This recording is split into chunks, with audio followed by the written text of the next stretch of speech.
자, 다음에는 374쪽의 건축 용도 변경 나오는데 그건 잠깐 건너뛰고요. 380쪽 지나서 382쪽 건축물의 건축 파트 보겠습니다. 자, 건축 파트 보게 되면 2절에 건축 허가라는 게 나올 거예요. 건축 허가. 그래서 건축 허가 파트 여기를 좀 집중적으로 정리하도록 하죠.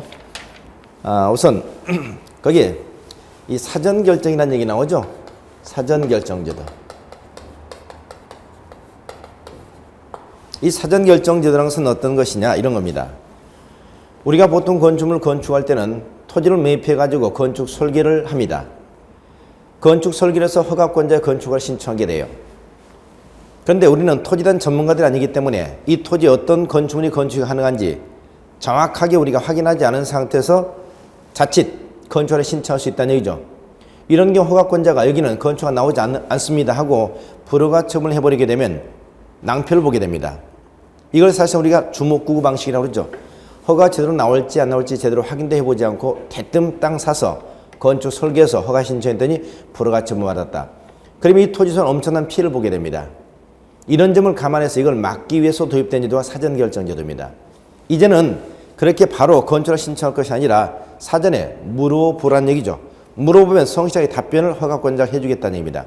여기다가 어떤 건축물로 어떤 규모로 건축을 신청하면 건축가 나온다 안 나온다는 사실을 갖다 미리서 알려줄 테니까 그걸 확인하고 난 다음에 건축을 신청이라 하는 거죠. 이게 사전결정제도가 되겠습니다. 그래서 사전결정제도는 우리 국민의 대민 서비스 차원에서 우리 국민에게 인정된 제도입니다. 그래서 우리는 일단은 허가를 신청하기 전에 확인하고 그 확인을 믿고 난 다음에 건축을 신청한다고 하는 제도, 이게 사전결정제도가 되겠습니다. 그 다음에 이제 건축 허가 나오는데 우선 허가권자 나오죠. 허가권자.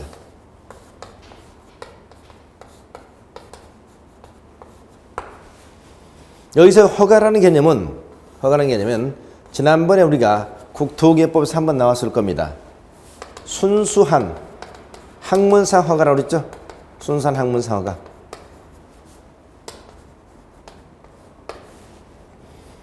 다시 말해서 이 허가라고 하는 것은 어떤 국민에게 권리를 새로 주는 게 아니라요.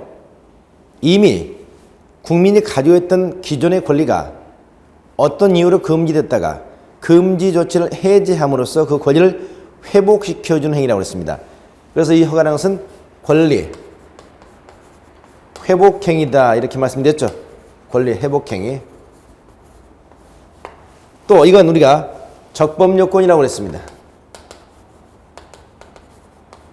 적법요건이기 때문에 만약에 허가를 받지 않고 행위를 했다. 그러면 어때요? 이건 적법요건이기 때문에 적법요건을 갖지 못하면 불법이 되죠. 불법은 형사 처벌 대상이 된다는 겁니다. 그런 행위의 효력은 유효라고 그랬습니다. 유효. 이게 진정한 의미의 학문상 허가입니다. 그래서 건축허는 순수한 허가다. 건축허는 권리 회복행위지 권리를 새로 설정해 주는 행위가 아니다. 건축허는 적법요건이다. 따라서 건축을 받지 않고 건축물을 건축하면 불법 행위에서 형사처벌이 됩니다만 행위는 유효가 된다. 이렇게 얘기하시면 되겠습니다.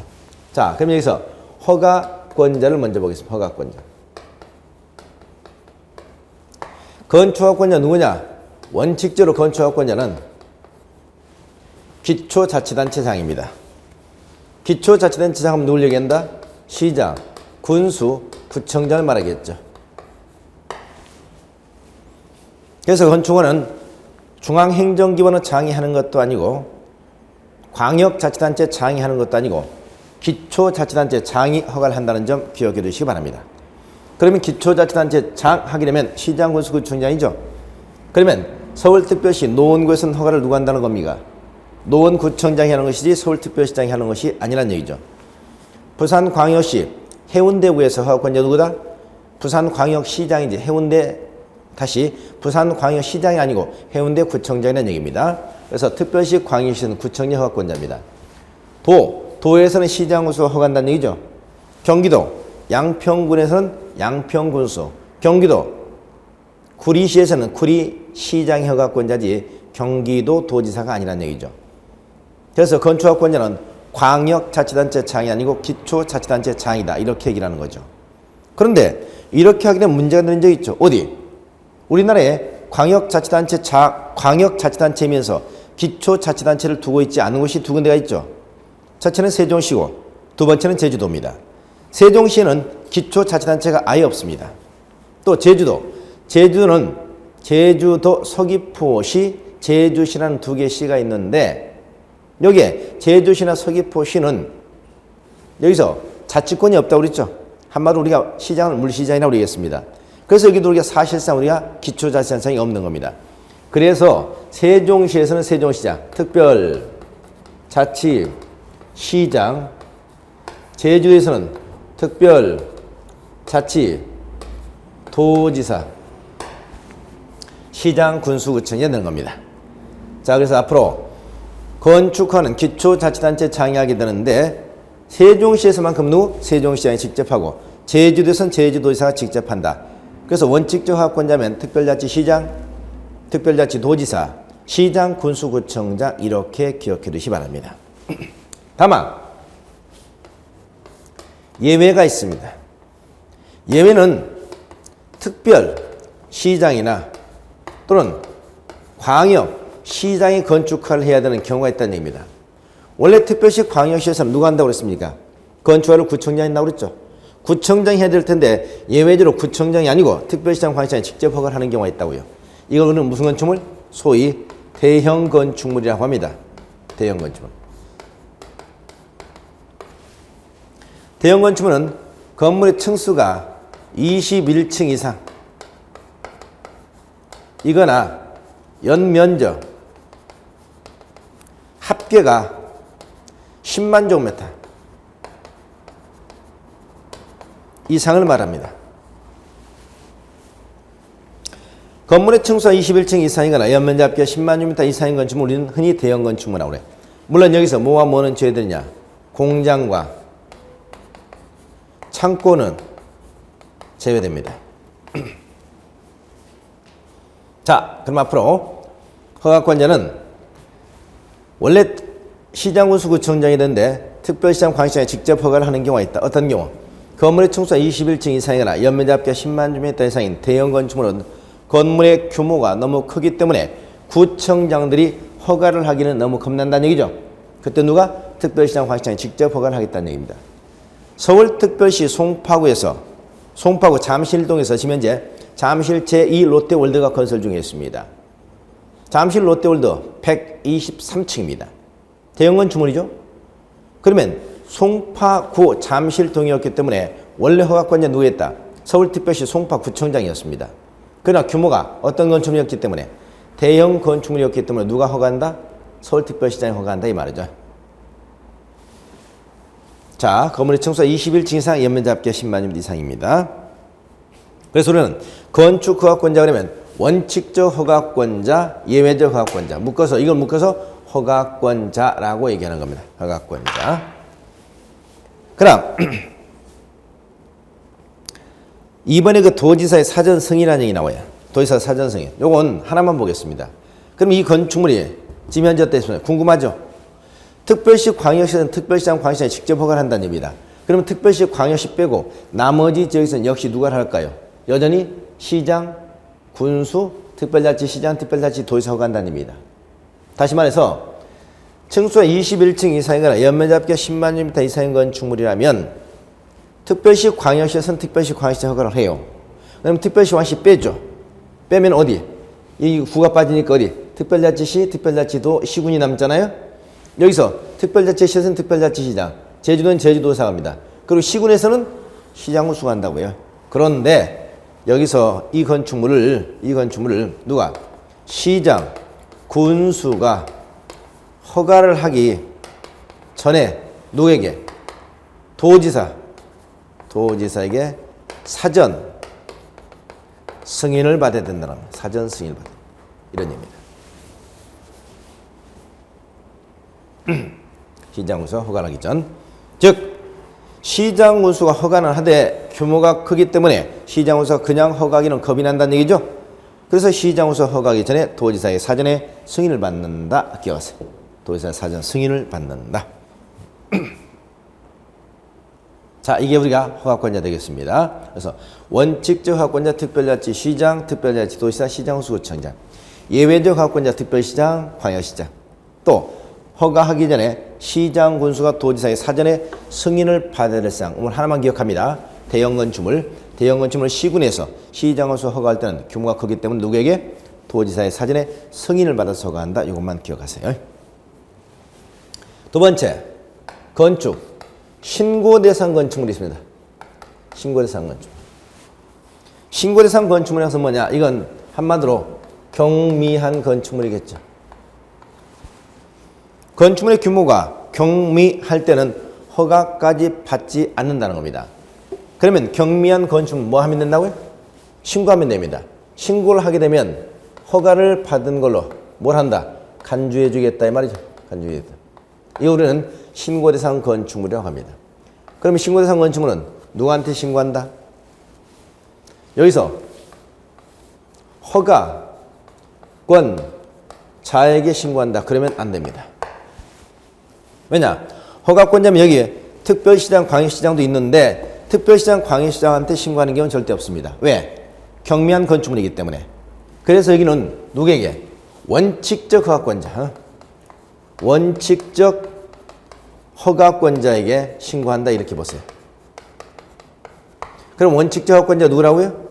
저기 특별자치 시장, 특별자치 도지사, 시장, 군수, 구청장이 되는 겁니다. 자, 이렇게 해서 앞으로 건축물을 건축할 때는 허가권자에게 허가를 받아야 된다. 단, 경미한 건축물은 누구에게? 원칙적 허가권자인 특별자치시장, 특별자치도지사, 시장수, 구청장에게 신고하게 되면 허가를 받은 걸 뭐한다?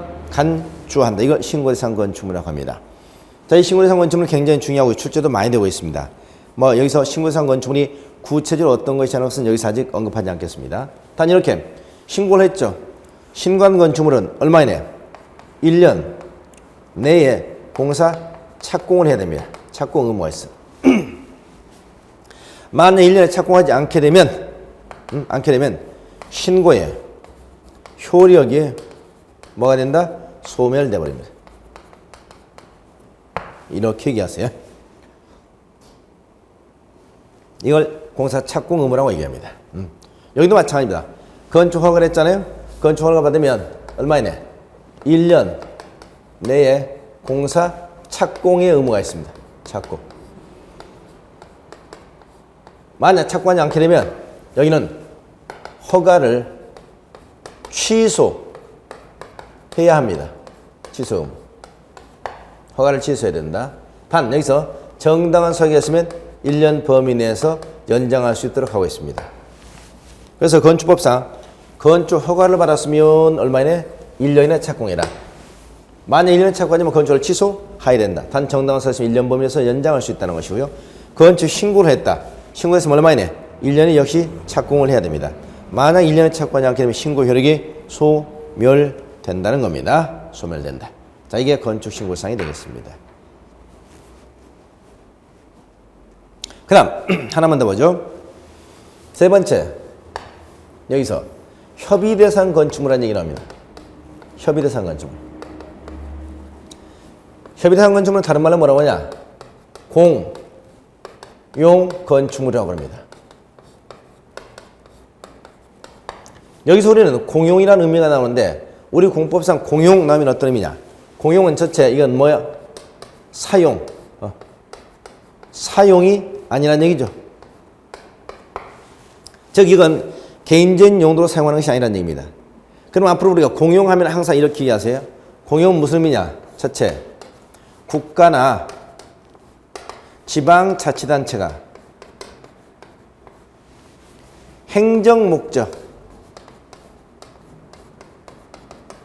상 이용하는 이런 뜻입니다. 행정 목적상 이용하는. 국가나 지방자치단체가 행정 목적상 이용한다. 이걸 우리가 공용이라고 해. 공용.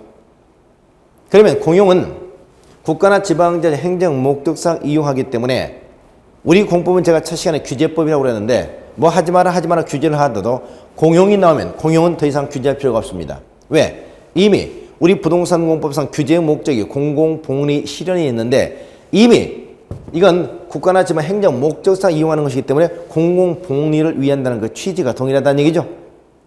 그래서 이 공용은 규제할 필요가 없습니다. 그래서 공법상 공용은 보통 규제 대상이 아니라고 그래요. 즉 뭐라고 그러냐? 만능이라고 합니다. 공용이 나오면 만능이다. 그래 뭘 하지 마라 이렇게 하다 갑자기 공용 나오면 너는 무사 통과. 너는 해도 상관이 없다. 대부분 이렇게 나온다 이 말이지. 그럼 여기도 보세요. 공법상 건축물을 갖다 건축하려면 건축허가나 신고를 해야 되는데 국가나 지방자치단체가 공용 목적상 건축물을 건축한다.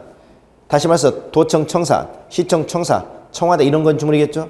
이런 건축물을 건축할 때는 구태여 건축허가 신고할 필요가 있다 없다? 없다는 겁니다. 이때는 항상 허가 신고사항일 때 이 허가 신고사항은 뭘로 바뀌느냐? 이건 사전 협의사항으로 바뀌는 겁니다. 사전 협의사항. 그래서 앞으로 우리 공법상 뭐 할 때 허가받아라 신고해라 이런 얘기가 나오다가 갑자기 국가지방자치단체 공용 이게 나오면 공용은 만능이다. 공용은 만능이기 때문에 허가나 신고할 필요가 없고 사전에 협의하게 되면 허가받은 걸로 본다 이렇게 기억하시기 바랍니다. 자, 이걸 우리는 협의대상 건축물이라고 얘기합니다. 그러면 여기서 건축법에서만 그러는 게 아니에요. 앞에 우리가 국토기획법에서도 그런 얘기 나왔습니다. 국토기획법에서 토지를 허가제도 나왔는데 토지를 허가하고 나서 토지를 거래하고자 하는 양 당사자는 토지를 허가권자의 허가를 받아야 된다. 허가 나왔죠? 그러나 거래 당사자 일방이나 쌍방이 국가나 지방자치단체 등이라면 공용이죠. 이때는 토지 허가를 받을 필요 없고 사전에 협의하게 되면 허가받은 걸로 본다 이런 얘기입니다. 허가받은 걸로 본다. 자, 이렇게 해서 건축물의 종류는 크게 허가대상 건축물, 신고대상 건축물, 협의대상 건축물 이렇게 크게 세 가지로 기억하세요. 허가대상 건축물, 경미한 건축물은 신고대상 건축물, 그 다음에 공용건축물은 협의대상 건축물 이렇게 허가대상 건축물, 신고대상 건축물, 협의대상 건축물 이렇게 정리하시면 되겠습니다. 그 다음 여러분 교재 3쪽에 보니까 3번에 보니까 건축허가 등의 제한이 나오죠. 건축허가 등의 제한. 여기서 건축 허가 등의 제한하게 되면 건축 허가 등의 제한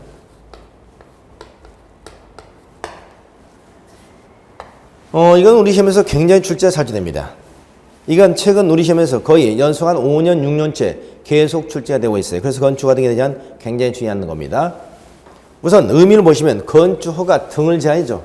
그러면 건축 허가 등 그러면 첫째는 건축 허가고요. 허가. 두 번째는 건축 착공을 말하는 겁니다. 이걸 제한한다는 얘기죠.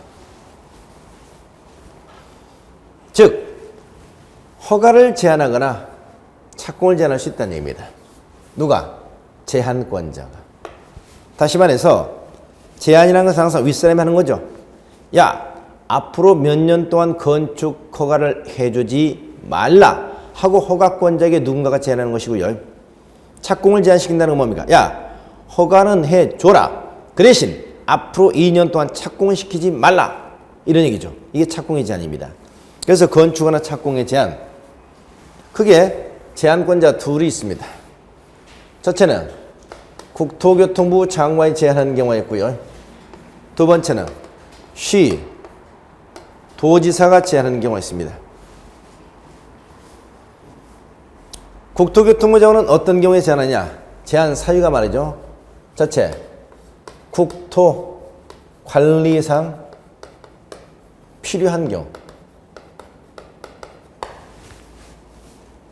국토관리상 필요한 경우. 두 번째는 주무장관이 요청한 경우입니다. 너한테 국토교통부 장관에게. 그러면 주무장관 하면 환경부 장관, 문화체육관광부 장관, 국방부 장관 이런 사람 되겠죠. 이런 장관들이 우리 국토교통부 장관에게 제안시켜 주세요 하고 요청한 경우죠. 요청. 그리고 이건 한마디로 얘기하면 이건 직권 제한이고 직권 제한. 이건 요청에 의한 제한이라는 얘기죠. 요청에 의한 제한. 그러면 국토교통부는 누구를 제한하냐? 국토교통부. 자, 일단 여기서 허가를 누가 한다고 그랬죠? 허가권자가 첫째, 특별, 시장, 광역, 시장, 특별, 자치, 시장, 특별, 자치, 도지사, 그 다음 누구? 시장, 군수, 구청장이었잖아요. 이게 몽땅 허가권자죠. 특별시장, 확장, 예외적 허가권자, 이건 원칙적 허가권자. 그러면 국토교통부 장관은 전부 이들보다 윗사람이죠. 그래서 국토교통부 장관은 누구를 제한할 수 있냐? 여기 허가권자를 제한할 수 있습니다. 허가권자. 자, 다시 한번. 국토교통부 장관은 국토관리상 필요한 경우 또는 주무부 장관의 요청이 있었던 경우 누구의 허가권자의 건축 허가나 착공을 제한시킬 수 있다는 겁니다. 다시 한번. 국토교통부 장관은 국토관리상 필요하다고 인정할 때 직권에 의해서, 그 다음 환경부 장관, 문화체육관광부 장관, 국방부 장관, 이런 사람들의 요청이 있으면 요청에 의해서 누구의? 이 허가권자에게 건축 허가나 착공을 제한시킬 수가 있다는 겁니다. 반면에 시도지사는 이건 지역계획, 지역계획 또는 거기 오는가 도시 군계획, 지역계획이나 도시 군 계획상 필요한 경우입니다. 필요한 경우. 지역계획이나 도시군 계획상 필요한 경우. 그러니까 직권밖에 안 됩니다. 시도에서 직권. 이런 경우 시도에서 누구를 제한할 수 있냐? 시도에서는 여기 보세요. 여기서 같은 급의 광역자치단체장, 같은 급의 광역자치단체장, 특별시장, 광역시장, 특별자치시장, 특별자치 도지사 있죠? 이들은 제한을 못해요.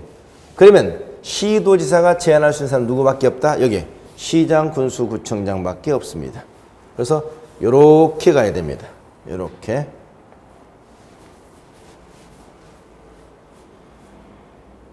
다시 한번. 국토교통부는 모든 허가권자를 제한할 수 있습니다만 시도에서는 누구의? 시장, 군수, 구청장, 시장, 군수, 구청장의 건축허나 착공을 제한시킬 수가 있다는 거야. 이렇게 얘기하세요. 자, 여기서 만약에 국토교통부는 허가권자에 시도에서는 허가권자 이렇게 나오면 안 됩니다. 시도에서는 저기 특별시장, 광역시장, 특별자치장, 특별자치, 도시는 자기와 같은 급이기 때문에 제한할 수가 없어요. 밑에 시장, 군수, 구청장만 제한할 수 있다는 거죠. 여기서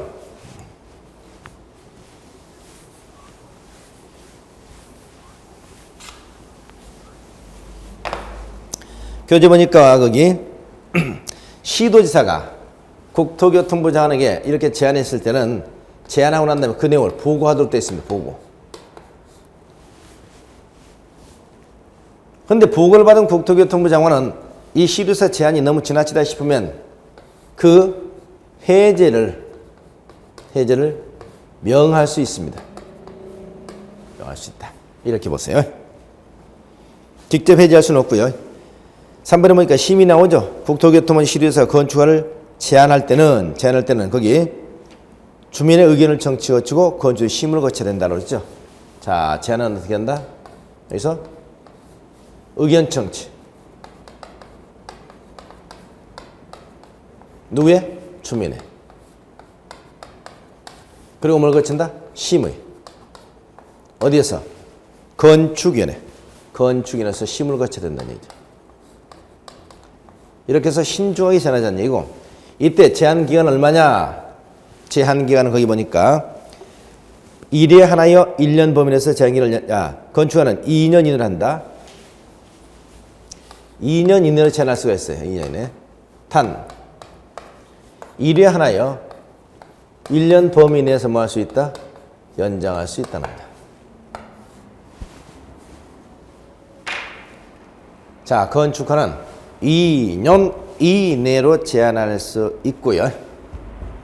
그 다음에 1에 하나요 1년 이내로 연장할 수 있다. 그럼 최장 몇 년까지? 3년까지 제한할 수 있다는 얘기죠. 최장 3년까지. 2년 이내 플러스 1년이니까요. 자, 이게 건축허나 착공의 제한입니다. 이 건축허나 착공의 제한은 주로 어디서 많이 이루느냐? 구도심지. 대표로 우리가 뭐 재개발 지역 있죠? 재개발. 재개발이 되고 있는 이런 지역들. 이런 지역에서 우리가 보통 건축물, 건축이나 착공을 제한시키는 경우들이 많습니다. 자, 이게 건축허가 착공의 제한입니다. 건축허 착공의 제한. 저희가 굉장히 중요하고 출제가 자주 되고 있다고 그랬습니다. 물론 이제 제한하게 되면 거기 이제 공고한다고 그랬죠? 대상, 건축물, 제한, 경원, 제한, 목적, 기간 뭐 이런 것들을 갖다 공고를 한다는 거죠. 허가권자에 통보해주고 허가권자에 공고한다는 겁니다. 자, 이렇게 해서 건축의 제한 살펴보셨고요. 여기서 건축물 건축이 끝나면 최종적으로 거기에 나오는 게 사용승이라는 게 나와요. 사용승.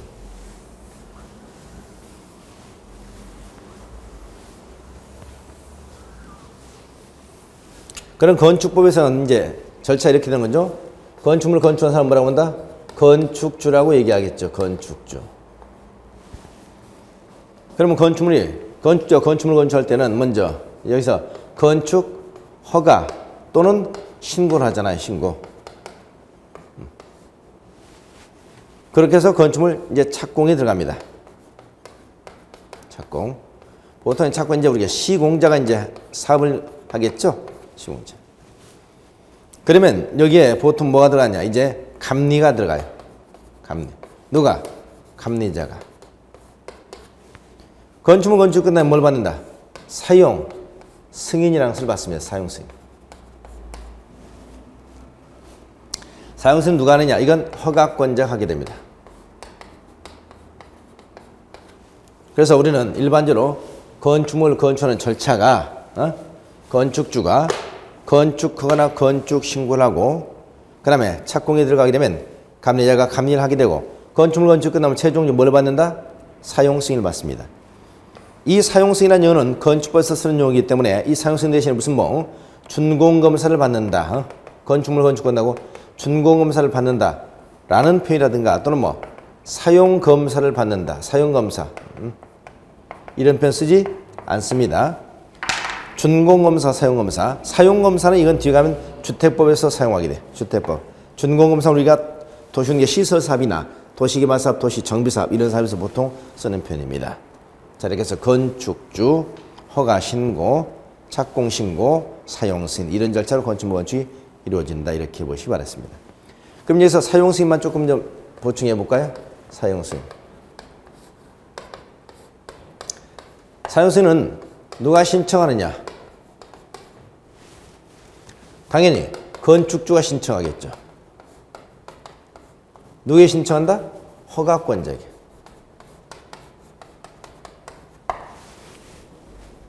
여기서 사용승인 신청할 때 사용승인은 모든 건축물 다 사용승인 신청하는 게 아닙니다. 허가 대상, 신고 대상, 건축물만 그래요. 다시 말해서 뭐는 아까 협의 대상이 있었죠. 협의 대상 건축물 사용승인을 받지 않는다 말입니다. 왜? 협의 대상 건축물은 아까 공용 건축물이고 공용 건축물은 뭐라고 했으니까? 만능이라고 그랬으니까. 만능. 여기서 사용승인을 신청할 땐 첨부해야 됩니다. 뭘 첨부하죠? 공사, 완료, 보고서. 그러니까 감리보고서입니다. 감리보고서. 감리보고서인데 감리보고서는 두 가지 있어요. 공사 완료됐을 때는 감리보고서 있고 중간중간 감리보고서 있습니다. 여기서 우리가 감리보고서를 첨부해서 사용승인을 신청한다 이렇게 보세요. 그러면 사용승인은 보통 신청일로부터 7일 내에 검사를 합니다. 검사. 뭐를 검사한다? 사용 승인을 해줄 것인가 여부를 검사한다는 얘기죠. 검사를 하고 이에 합격한 경우에 의해서 사용 승인을 해주도록 되어 있다. 이렇게 얘기하시면 되겠습니다.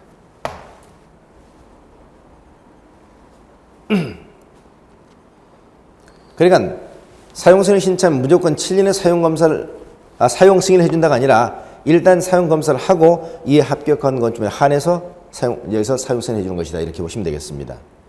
그래서 사용 승인을 받으면 원칙적으로 건축물에 사용이 가능합니다. 그러나 여기서 사용은 사용 승인을 받기 전에도 사용할 수 있는 경우가 있습니다. 어떤 경우냐? 첫째 우리가 여기서 임시 사용 승인 받은 경우, 임시 사용 승인을 받은 경우하고 또는 기간 내 사용 승인서 교부를 해주지 않는 경우, 이 경우가 되겠습니다. 그래서 원칙적으로 건축물 언제부터 사용한다? 사용 승인서를 교부하여 사용할 수 있습니다만 임시 사용 승인을 받는 경우, 임시 사용 승인은 보통 우리가 기간이 2년 내죠. 임시 사용 승인을 받은 경우하고 그 다음에 기간 내 사용 승인서 교부를 해주지 않는 경우 즉시 사용이 가능하다. 이것만 기억하시면 되겠어요. 자, 이게 건축물의 사용 승인이 되겠습니다.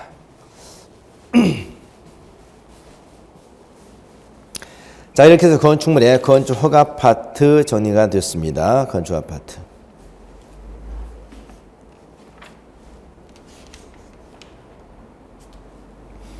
그 다음에 이름 교재 386점 이제 대지와 도로가 나오죠.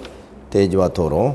대지와 도로에서 몇 가지만 보시면 우선 거기 이 공개공지라는 얘기가 나와 있습니다. 공개공지.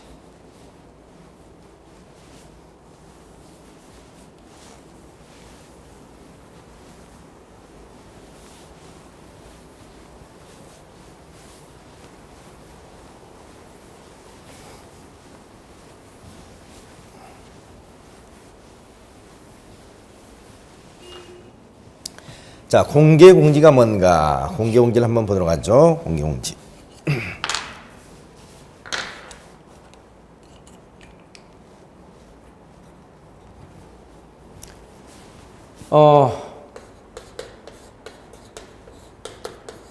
공개공지하게 된 말이죠.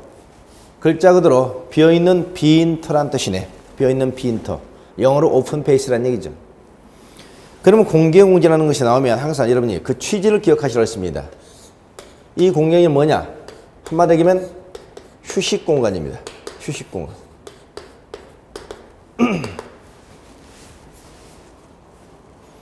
다시 말해서 우리는 사람들이 많이 모이는 지역에서 사람들이 많이 모이는 건축물이 있죠. 사람들이 많이 모이는 지역에서 사람들은 많이 모이고 있는데 거기에 가보니까 말이죠.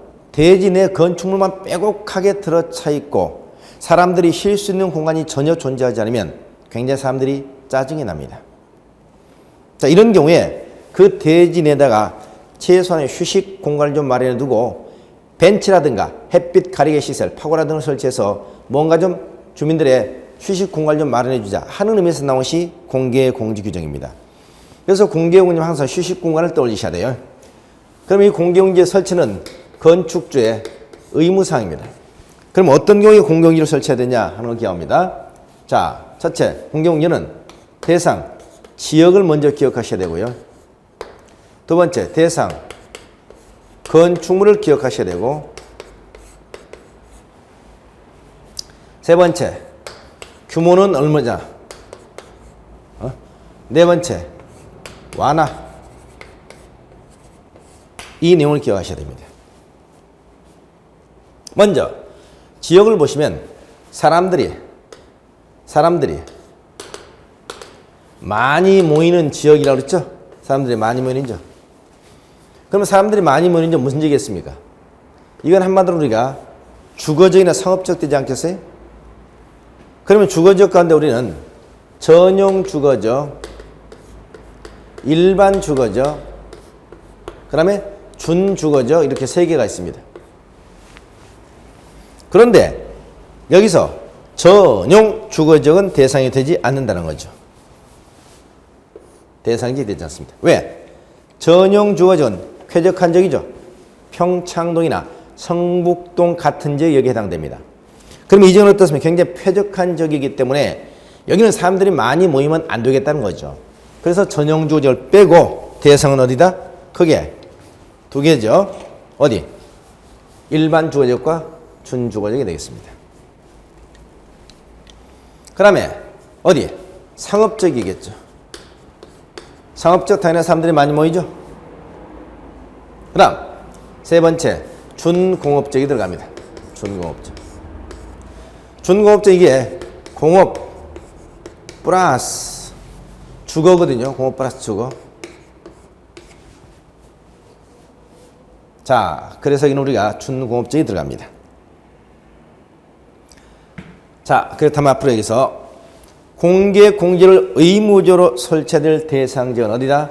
일반 주거적, 준주거적, 그리고 상업적, 그리고 준공업적 이렇게 보세요. 그럼 여기서 꼭 출제할 때 뭐라고 그러냐? 공개 공지 설치 의무 대상지역은 주거적과 상업적이다. 주거적과 상업적 맞습니까? 아니죠. 주거적 가운데 어디가 빠져야 되고 전용 주거지에 빠져야 되고 그 다음에 공업적 가운데 준공업적 포함되죠. 그래서 전용 주거지역을 제외한 주거지역과 상업지역과 준공업지역 이렇게 여러분 기억을 하셔야 된다는 얘기입니다. 그 다음 건축물. 어떤 건축물이냐? 건축물 또 사람들이 많이 모이는 건축물입니다. 사람들이 많이 모이는 건축물을 흔히 뭐라고 하냐?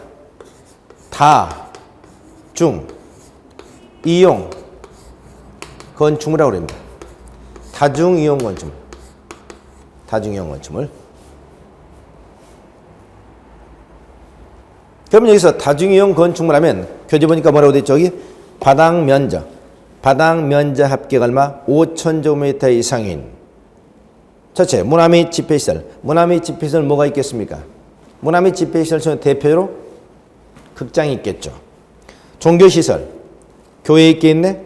판매시설, 백화점 있겠네. 그 다음에 운수시설, 고속버스 터미널, 공항, 업무시설, 오피스텔, 숙박시설, 호텔 이런 것들이죠. 자, 이런 것들이 대상이에요. 그래서 우리가 바닥면적 합계 5,000점 대상인 다중이용 건축물 이 정도 기억하시면 되겠고 그 종류는 머릿속에 전부 다 기억하지 생각하지 마세요. 대충 바닥면적 합계 5,000점 이상인 이러이러한 시설은 사람들이 많이 모이는 시설일 것 같다 하는 느낌만 오시면 되는 겁니다. 이때 공개공지 설치 규모는 전체 대지 면적이 얼마? 10% 범위 내에서 뭘로 정한다? 조례가 정하도록 되어 있습니다. 대지 면적 10% 범위에서 조례. 그러면 이렇게 설치해 주면은 뭔가 혜택을 줘야 되겠죠. 왜냐? 지금 여기서 이걸 설치해 줬다는 얘기는 실질적으로 어떻습니까? 건축주가 피해를 봤다는 거잖아요. 뭘 피해를 봤다? 건폐율을 피해를 본 겁니다. 건폐율. 그렇죠? 그래서 건폐율을 피해를 봤기 때문에 다른 걸로 보상을 해주는데 뭘로 보상을 해주냐? 용적률이죠. 용적률. 또 건물의 높이죠. 높이. 이걸 최고 1.2배까지.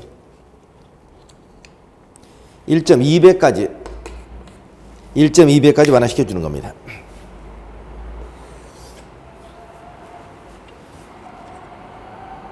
이렇게 해서 그 건축주가 받게 되는 건폐율에 대한 피해를 용적률과 높이로 보장을 해준다. 보호를 해준다. 이렇게 보시면 되겠습니다.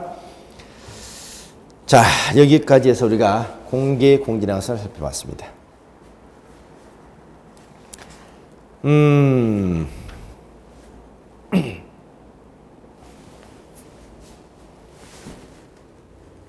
이 공개 공지라고 하는 거하고 말이죠.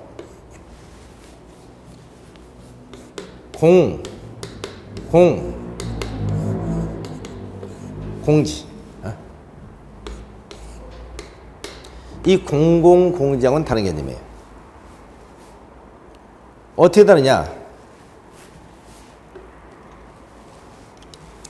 공개공지는 첫째, 이건 기반 시설이 아니에요. 다시 말해서 공개 공지 누굽니까? 이건 사유지잖아, 사유지. 근데 공공공지는 여러분 한강 고수부지 같은 것을 공공공지라고 합니다. 이건 뭐냐? 첫째, 이건 기반 시설입니다. 기반 시설. 공원이라든가 녹지라든가 도로라든가 학교라든가 이런 것처럼 공공공지 하나의 기반 시설이 됩니다. 이건 사유지가 아니고 주로 공유지입니다. 여러분 한강 고수부지가 개인의 것이 아니죠? 네.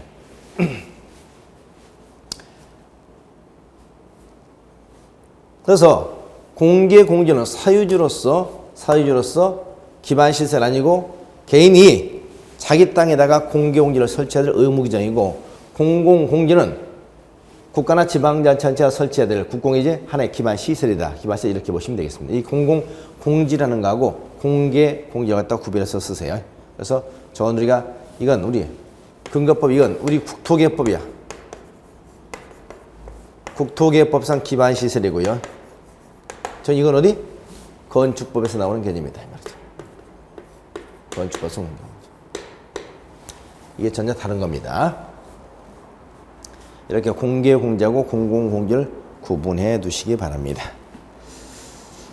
그리고 사실 이 공개공지에는 여기는 설치할 시설을 그래서 의무적으로 긴 의자, 뭐죠? 긴 의자. 뭐 벤치 같은 거 되죠? 긴 의자라든가 그 다음에 뭐를? 햇빛 가리션 파고라 등을 설치하도록 의무화되어 있습니다. 긴 의자 파고라. 여기서 우리가 긴 의자 파고라는 햇빛 가리기 시설이라고 그랬죠. 햇빛 가리기 시설 우리가 아파트 단지 내에 들어가면 보통 우리가 정자처럼 말이죠. 햇빛을 가릴 수 있도록 이렇게 우산 모양의 이런 것들 있죠. 그 안에서 막 바둑도 두고 장기도 두고 이런 걸 갖다 보통 파고라라고 얘기합니다. 그래서 파고라면 우산 모양을 갖다 연상하시면 되겠고, 햇빛 가리기 시설 이렇게 보시면 되겠습니다. 자, 이게 공개공지입니다. 공개공지 설치 의무 규정. 사람들이 많이 모이는 지역에서 사람들이 많이 모이는 건축물이라면 대지면적 10% 범위에서 초래하지 않은 만큼을 공개공지로 설치하도록 의무화되어 있다. 이걸 만약 설치해가지고 거기다 긴 의자라든가 파고라 등을 설치해주면 거기서 사실상 건축주가 그만큼 자신이 땅 가지고 있는 데서 자기가 원하는 만큼 건폐율을 다 찾아먹지 못했기 때문에 건폐율 피해를 봤다. 이 보는 피해를 뭘로? 용적률과 높이로 보상을 해주겠다. 그래서 용적률과 높이를 최고 1.2배까지 완화시켜주겠다. 이런 의미로 보시면 되겠습니다. 자, 이렇게 해서 공개공지까지 살펴봤습니다. 자, 잠시 쉬었다 계속 진행하겠습니다.